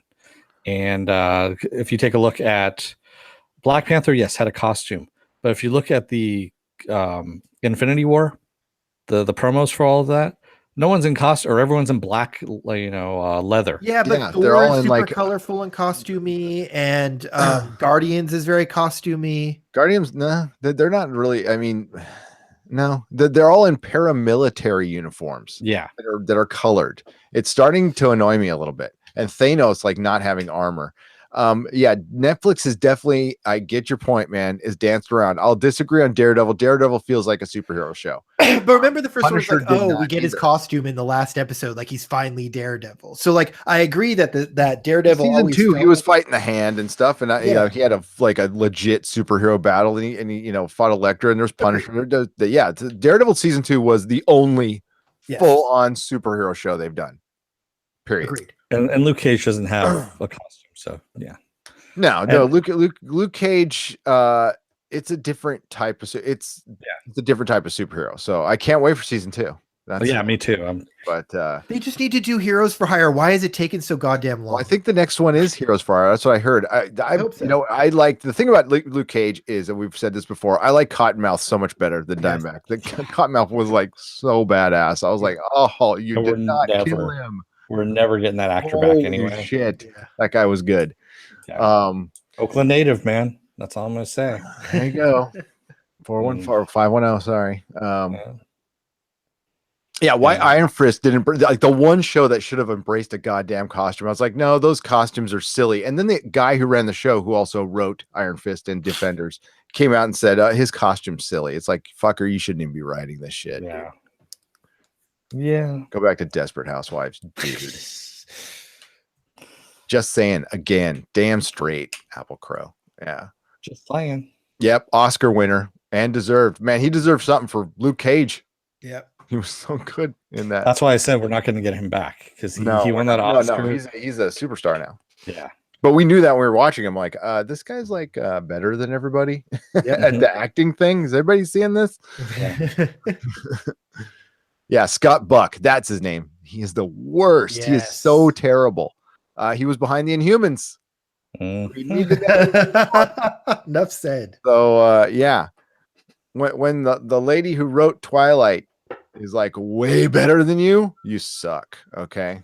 And actually Melissa Rosenberg has done a pretty good job with Jessica Jones. It's definitely not Twilight. So no, Jodie Cottonmouth should not have died. That was that would have been one of the best Marvel villains right there. Cottonmouth, sure. Tennant as Purple Man and D'Onofrio as Kingpin. That team up should have been the bad guys in the Defenders. Yeah, not okay. Sorry, no offense to anybody. Not a middle-aged Sigourney Weaver, right. Not a soccer mom who's supposedly a demon or something like that. I mean, it's cool, nice. Flip the script. Didn't work for me at all. No, it should have been like a group of badasses trying to take over the city, and like no. It seems so obvious, right? Like that's the crazy thing is it's not like groundbreaking or like, no, it's like these are the pieces you already put in place. Why aren't you just giving us the payoff? Yeah. Very strange. I don't understand. That was one of the strangest. I love Sigourney Weaver, love me aliens, I love all that stuff. But when she started like doing martial arts with I'm like, what the fuck are they doing? What is this? Jodie as Gary, they need to have the right episode count for the story they want to tell. Melissa Rosenberg, not Stephanie Meyer. Sorry, Melissa Rosenberg did the Twilight movies, not the book. Gotcha. She did the first Twilight movie. If that means 8 episodes, then do that. Don't try to stretch 8 episodes of story into 13 in order to fill your quota. Well, totally. The other side of the argument is though, you have this huge playground. Why can't you just tell 13 episodes worth of story? It's there. Like that's the maddening part. Is like you don't need to shorten it. Have you noticed the budget and you don't have the time? Okay. We've seen better shows with smaller budgets. Oh, absolutely. It's all in the talent too. But storytelling. One thing how you hide a budget is you draw scenes out longer. I want you guys to look okay. Total opposite of CW, which moves way too fast. I can't even understand people in the damn show anymore. It's on Adderall. But notice in Jessica Jones, and they did this in Blade Runner, which drove me crazy. Really drawn out scenes of people walking down streets doing nothing, just staring. It's like, what is this doing? Like when Jerry Hogarth walked up to the lady with ALS, there's like 5 seconds before she sees her that we did not. I mean, like if you cut enough of that out, and once you start seeing it, people, you can't unsee it. I'm sorry, but there's lots of scenes of people walking down hallways really slowly. Yeah, we need a couple minutes to fill. And there's some scenes later on that I'm going, why is this taking so long to walk down a hallway? Why are they standing there? It's people trying to tell a noir story who don't understand what's good and not good about noir. Well, that's the same thing about noir is lighting, dude. Well, no, I swear, watch later on. There you go, got me. Purple. When you guys get around episode 9 or so, watch some certain scenes, and you're going to see the extras that are standing around there. They're kind of like shifting back and forth on their heels. Do they grow beards while they've been filming? Pretty much. I was an extra on Jessica. I kind of want to watch one go in the background. Like that. They're all yawning. I gotta be in the background at another movie. Man, I gotta pee. I've been here for 5 minutes already. Can I go pee? 3 weeks later. So yeah. Not super impressed with the first 5 episodes. They weren't terrible. Okay. This isn't, it's weird because I can't call it bad. It's not bad. It's very average, and Netflix had a higher standard, but that has gone down. That has gone down. Now, is this better than Iron Fist or, I don't know. I mean, I know people hate Iron Fist. Dennis and I did not hate Iron Fist. But I feel the same way. It was like a really missed opportunity. But Kristen Ritter is really damn good in this, though. So that part is the good part. If you want to see it for anything, see it for her. I want to go back to Langley Neely says, snap into a whisk slim. Oh yeah. Oh no. I'm drunk. I am stuck in a loop. Viking bitch. Was that from that vodka you drank last night? Was it too old? Was it motorcycle fuel? Sorry, I'm referring to other podcasts and nobody knows what I'm talking Jody says, Gary, Dennis, and John, did you think they kind of wrote that kid a bit dumb? He's supposed to be how old? And he acts like he's a much younger kid. I get the starstruck thing that they were also talking about in the chat. So yeah, that's there. But yeah, no, the kid sat on a window ledge. He didn't sat out. He jumped outside and was holding on with his hands, with his feet up against the ledge. Yeah. So he was all the way out the window, and it was just I want to see the footage of him getting into that position on the window ledge while her back was turned, because there's no way that happened in that amount of time. We saw you see him actually do it. You see him climb out. Yeah. John, he climbs out. Kids are turn amazing. around? When you turn around, they're like goddamn ghost ninjas. He was holding on to one hand, and he spun around, then grabbed on with the other hand, then leaned out. Crazy kid. Yeah, he did it pretty quick. I mean, it was. Well, look at who his father is. He's probably acting out. Is it Miles Morales? Is that Miles? Oh, I know. God, that's what. Yeah, there you go. Comic Book Cast 2 will do 18 videos. Is this Miles Morales? Sorry. I give that guy a lot of shit. I watch it every day. This is the guy. Langley will know who I'm talking about. Grace loved this from Beyond of the trailer. So she is like the demographic they were going for this show. Grace from Beyond the Trailer is like a Manhattanite who writes for Entertainment Weekly. That is, if you're a Manhattanite, this is your show. This is your superhero show made for a square mile in New York. So there you go. I don't know if you guys watch Beyond the Trailer. I used to. She got annoying. So Jody says, oh no, sorry, he's talking to Apple Crow there. I digress. Robert Brain 10,000 says, I wouldn't mind if they made it 10 episodes and made 3 epilogue standalone episodes. Right. There you go. That's a great idea. I love that idea, especially if it's a detective show. And then you can bring in some like other side villains and do some like really fun stuff with that. I dig that. You should totally Quinn Martin production. Netflix. There you go. That's smart, like a mini anthology to end each series. No, I think that's a great idea. That is so cool. Jody says, but the Punisher was able to tell a more cohesive series. I wish they had done something more with Jessica Jones this season. We'll find out if it's cohesive. I haven't seen the rest. Even if it's cohesive at this point, though, like this is a slow start. No, this was a super slow start. This was this was not off to the races for sure. Viking bitch says, I would like to thank the chat for allowing me to lady-splain the show to all you men. Thank God you were here, Viking bitch. Yeah, bunch of dudes. You want to thank our patrons while I'm looking up some more? Yeah. Let me go over it and I'll share the screen. Wasting time. Langley Neely says, yep, it was ridiculously long in the beginning and now everything is rushed. Talking about the production on that. And of course, Viking Bitch said no more talking about Star Wars because people were talking about Star Wars in the chat. So we're not talking about Star Wars. We are not. Well, yeah, we're not. No, not today.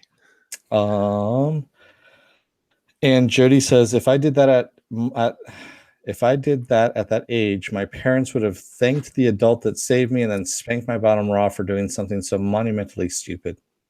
Yeah, that's exactly what my parents would have been in a coma for about 5 years, then woke up. And I have a fear of heights, so I don't think I ever would have climbed out of a window. Yeah, I was a pretty dumb kid, but I wasn't quite that dumb. I'd have done that in my adolescence for sure. I can fly. I'm a golden god. No, sorry. Here we go. Let's share that Patreon page. Where is it now? Oh, darn it. Apple Crow says, hey man, don't patronize us. Hey, I'm gonna. There we go. Presenting everybody. Okay, here's our Patreon page. Let's get to the home page. That's our patrons right there. So, hey, Nerd Erotic is creating TV recap, movie review, and comic book review videos. No comic book review videos yet, but those are coming. So we have 3 tiers. We have I'll buy that for $1, which you get to suggest stuff, and it's basically just supporting us and telling us you love us. But we do we'll take some of your suggestions and make them podcasts on our regular channel and the Patreon channel. The second tier is $5. You get these 3 Comic Outpost exclusives, plus everything from the first tier. And the third tier is $15. You get the 3 comic books. You also get what's in the box, which is kind of a loot crate. And you get there's an example of the action figures you'll get and the comics. I might be able to, I don't know if can you zoom that? Is that zooming for you guys? Yep, it's zooming. All right, so there you go. So you get to see like something like that, like the stuff that's hanging behind me here. And I would like to say we have 11 patrons, which is pretty crazy, and we're very grateful. So we're going to name them, and our shout out is to Arturo Espinoza. Let's zoom in on that a little more here. And Fan Own Rough. I don't know if I'm saying that right, or Fanown Rough. Fan Own Rough. Please correct me on that. And Pen Farm Girl, Viking Bitch, and Shakuri Lama, Lawrence Howe, Richard Seth Jones, Apple Crow. Seth Jones, he's a really good defenseman in the NHL. He is. Yeah. Really, how's it going, eh? The man simply known as Eric pledged $15. Richard Seth Jones has pledged $15, and Brian Smart has pledged $1. Apple Crow $1, and Viking Bitches and others. And here we go. There's more. And Isaiah Norton. Yes. So 11 patrons. Thank you so much. And everybody for the super chat. Thank you so much, Brian Smart, for the super chat, and everybody for subscribing. If you haven't subscribed, please subscribe, hit the bell. Your time is important too, and we value that, and we love that you spend it with us. I think it's great. Yes. And don't forget to like this episode too once it goes to video. And I know we always get the one down vote early on. I don't know if we got that. Oh, we got it. Yeah, it's there. Yeah. Perfect. I think it's Ghost World. I just want to read this. No, actually, we thought it was you, John. It's not you. So John's here, so it's not John. So it's definitely my ex-wife. Apple Crow says, "Give us a Jessica Jones, Mr. Chuckleteeth episode." Oh, yeah, that would be truly terrifying. That would be cool. Like well, I mean, she fought, a pretty decent supervillain last season, but yeah, take on a supernatural ass. Yeah, I want her to do more detecting, maybe following a murder or something like that. Because I have a feeling I know where they're going. So we'll see. We'll see. Yes. Where's construction crew, right? Like that's a thing. Bulldozer. Who are what's that? Sandman was part of the movie. The Wrecking Crew. Yeah. Wrecking Crew. Sorry, construction crew. Wrecking Crew. Yeah, fucking do that. Do something like that. I just want cool Marvel villains. But those guys are just kind of boring. Fine. So for an episode, throw them in there, have her punch them, put them in jail. Yeah, for an episode. Yeah, not for an entire season. I'm down with that. They kind of brought in Gladiator to Daredevil. I hope they make him Gladiator. I mean, they've gone as far as showing his costume. So and Stiltman, they showed the Stiltman. They showed the Stiltman costume. Yeah, how Jessica Jones knocking down Stiltman for 5 minutes. Yeah. Honestly, that would keep so many comic fans happy. Not like calling the hypnotist the ringmaster, and 8 people are going to get that in the world, and then most of them will get it from one guy who found it and put it on the internet, and then everybody's going to go, I knew that was the ringmaster right away. It's like, yeah, okay, sure, yeah. So yeah, I think we'll end it here. We had such a lively, good chat today. We did. You guys were great. And I can see you guys now, which is so. I have a new setup where I can see the chat. Nice big letters for me. I know, right? And then the world can see the chat now on the replay, which is amazing. So good. Yeah, that was a good move by YouTube. So thank you again. Sorry, RoboBrain asked, wait, what was the Ringmaster? The Ringmaster was back in he was the hypnotist in episode 2, I believe it was, or 3. Hello, Apple Crow. Yeah. Yeah, if you guys he do was in type in episode all 3. caps, I can see it better. He was in episode 3. He was the guy who was doing the hypnotic regression, Dr. Maynard Tybalt. And he's actually the ringmaster in Marvel Comics. Damn That's right. his real name. Langley says Easter eggs. Crack them open and start eating. That's right. Want to hard boil them first, though. That would be my if you want, you can eat them raw. Poached. Salmonella. Salmonella. I've had raw eggs before. I have too. Really gross. Really, really gross. All right. Well, we'll end it there then. Any final words on Jessica Jones, Gentleman? It's an interesting ride so far. Not fantastic, but interesting. Yeah, I expect more, but it's like, it's not unwatchable, right? Like, it's fun. The performances are great. It's not fun. The performances are great. There's story going on. It's dealing with like heady and real things, but it's not that fun. and I just wish that it were a little bit less like winding in its path toward wherever it's going. And like, it just seems meandery here at the beginning for me. It wasn't difficult to watch. That's the whole thing. No. Either. That's the one thing I'm kind of glad about, because like I said, I burned through a good majority of the episodes today, and it didn't feel like I don't feel tired after watching it. It's not like I've had to slog through it or had to suffer through it. So yeah, it was pretty much an easy watch. Agreed. Gary? We'll find out at the end. Well, I was watching it on my phone in between doing things. So, I was taking my little notes, but I couldn't. Usually I cheat an episode or 2 at work. Could not do that today. So yeah, I watched one. I watched some last night, watched a couple at the gym, watched one before we started, and that's the one I got the most out of. So I don't know. It's not very good, but yeah, it's not. This isn't hard to watch. Yeah, it's not like I'm going, oh god, I don't even want to do tomorrow's podcast. It's not like that. I do want to watch the rest and see what happens and talk about it. And a lot of times the second half is better for Netflix, so we'll see. It could be better. And part 2 is going to be a rare AM podcast for us, because Dennis's card game is going to be at 11 a.m. Pacific time tomorrow. We don't have a lot of time to watch the rest of the series. That makes it a little tough. Remember, we have daylight savings time going on too, so we lose an hour because it's spring forward. Yep. That's great, because it won't be it's going to be light later, and I like that so much better. So yeah. Yes, tomorrow's daylight savings time, we have Jessica Jones at 11 a.m. ish. We're going to see if I can blaze through 7 episodes in the next 12 hours or so. And then we have Counterpart at 7:30. And then Monday, Susan Layton, who was just messaging me like right when I said her name. That is crazy. Who will be joining us for Monday for Ash vs. Evil Dead. And she's wanting to know if it's still on, and I'm saying yes. So she'll be there, and that's going to be at 7:30. Then Wednesday is the X-Files. Then Friday Night Live, of course. Oh, on Monday during the day, I'm going to do my live stream again too. What the hell? Let's have some fun. The Nooner Delight. The Monday Nooner Delight at 12:30. So, yeah, that'll be fun. I went for 2.5 hours last Monday. That was weird. That's good. That's awesome. Yeah, I didn't know I had it in me. So yeah, I'm not going to touch that. There's too many jokes. Go for it. What are you holding back for? We need the clicks, baby.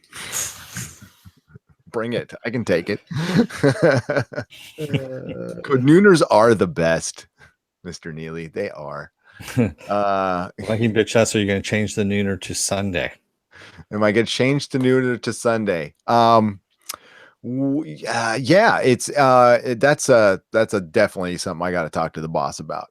Doing some Sunday day work. It depends. She works a lot on Sundays now, so might as well. But I was talking to Jay. Jay wants to join us on Sundays, so yeah, Jay's gonna come back at some point. Yeah, Yeah. So Nice. Sunday, I did Sunday. No, Sunday's a good day. No, Sunday. I definitely want to do it Sunday. If it's just it's Sunday, it's like one of my days off, and I got kids and stuff. So, screw them. Let's do it. Exactly. I was just gonna say, I knew it was gonna take a second for They're them. old now. They're all watching the YouTube anyway. They're not watching Dad. I don't even think they're subscribed to my channel. Little shits. Maybe for the for best. free at home. They don't want to see your ugly mug on their computer Damn screen. kids. No, I would just no, they don't. They see enough of me during the day. All right, let's wrap this up, guys. All right, people of Earth, don't let the door hit your ass on the way out. May the small folks sing songs of your greatness. Awesome. Bye, everybody. Good night, everyone. See you mañana.